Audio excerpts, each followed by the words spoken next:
Thank you for returning to Shekinah Wisdom Podcast. And this segment I want to call Poetry Corner. And I want to share some pieces that I wrote recently. And the latest piece I wrote is called Perfectly Imperfect Love. I love you every day, even when you forget to, because that's how I am with me. You see, I've been on this journey for a long time, and the one thing that doesn't slip my mind is how much out of all others I find you to be perfect, perfectly imperfect. You make living and loving worth it.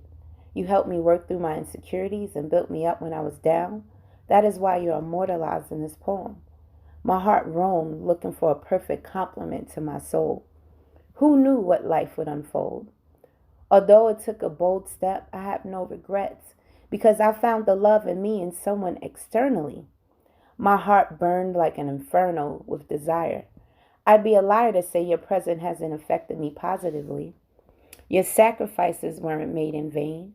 Your name forever etched in my heart. From the start, I had no clue how you would turn my world into something new, a place of peace, love, and security. I thank you for all you share.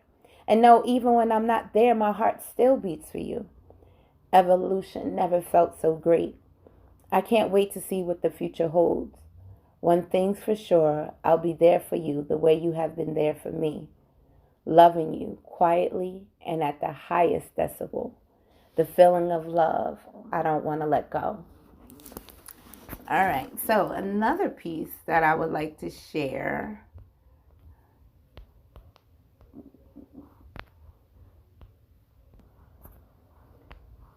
It's called Our Togetherness.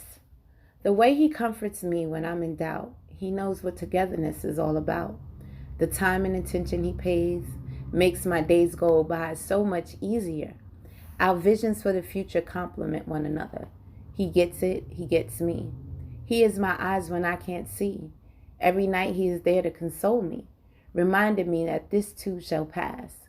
He cautions me against moving too fast in life, the importance of being still. He knows how I feel and respects my presence in his life. I love how he ignites the flames in my heart. This is the part when I get all flustered and feel all gooey on the inside. But I'm prepared for the ride because I know I deserve better than what I've settled for in the past.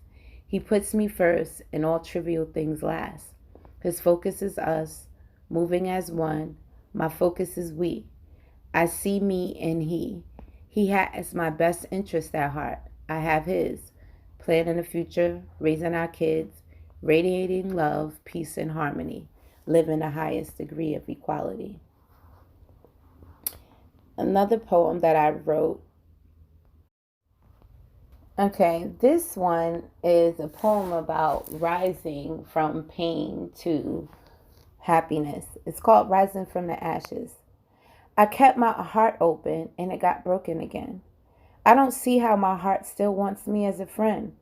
In the beginning, I could predict the end, but something led me in anyway. Now here I am again. A lesson had to be repeated. Don't give your heart away with no deposit is what my heart beated. A composite of memories of love unrequited. Whether mine or theirs, I've climbed so many stairs, turned so many landings, yet I am still standing, refusing to be subdued, mind infused with ideas, ignoring past fears, eyes firmly planted on the horizon. I continue on and keep rising. Surviving is the only path I know. I turn no's into new opportunities. Exercising my inner guidance, I keep striving, alive and shackle free. I only let positive energy occupy me, cautious of what I put inside of me, mentally, physically, spiritually succinct. Seeing through veils of deception, I change my perception. As the rose-colored glasses fall from my face, I embrace my newfound vision. An incision into my heart is being healed and filled with more love. I forgive me, I forgive he, I'm ready to revel in my happy.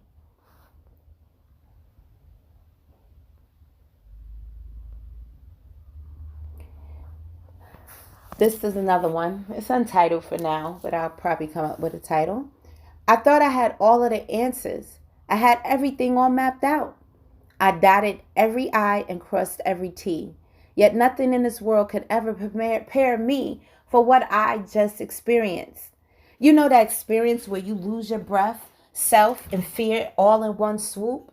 Blinded by all that overtook us, we began displaying our inner fears for the world to see.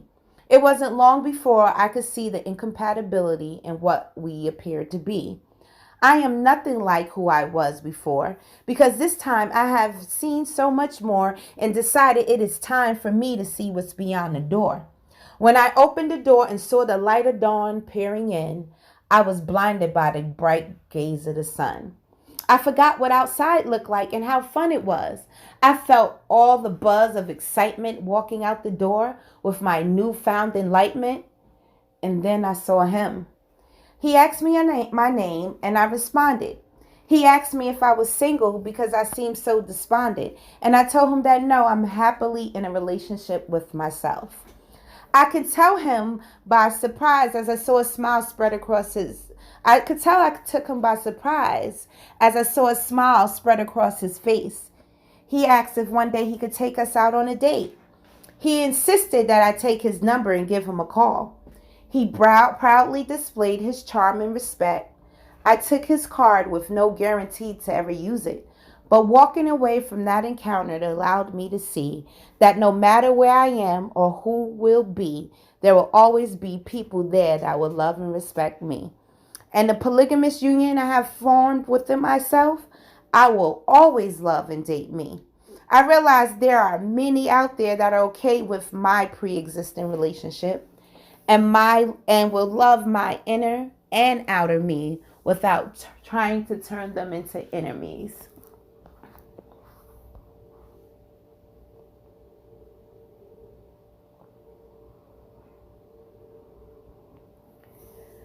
Fairy tale friendships don't exist either.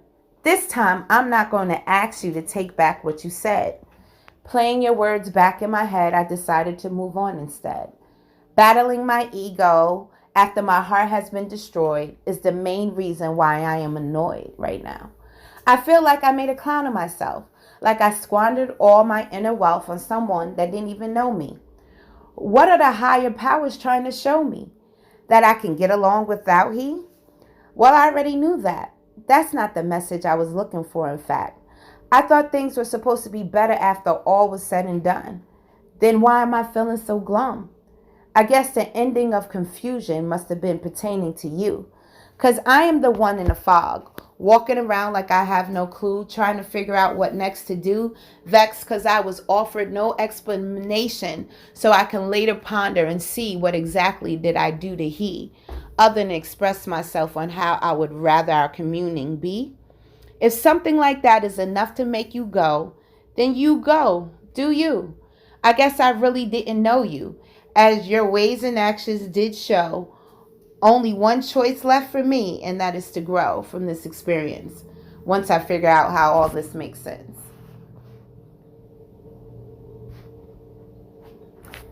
They say feel the pain and let it go.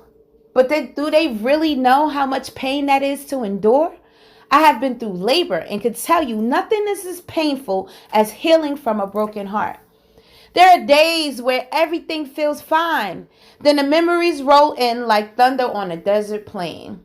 Wanting the pain to disappear, you fall into fear thinking tomorrow will never come. Only for you to awaken to the sun, beaming on your face, tear-stained face, you yearn for that embrace that is not forthcoming. And you realize that everything around you is moving along. And there you are still moping, listening to and drowning your sorrows in love songs. You realize you have been lingering way too long in that place of despair. How dare you betray yourself? You promised you that you would not let this happen to you ever again, and you lied. Yet you survived the repercussions and continue to carry on because you know you are still here to sing your song that can only be sung by you. So that's what you decide to do. You decide to take a break from the distractions of the real world, the one you shut out due to the social media world. Meanwhile, you watch the world crumble around you. So what do? Continue on doing what you were sent to do. Remembering, ingrained in your hearts, the words, I love you. And finally, being able to say, I love you too, and mean it.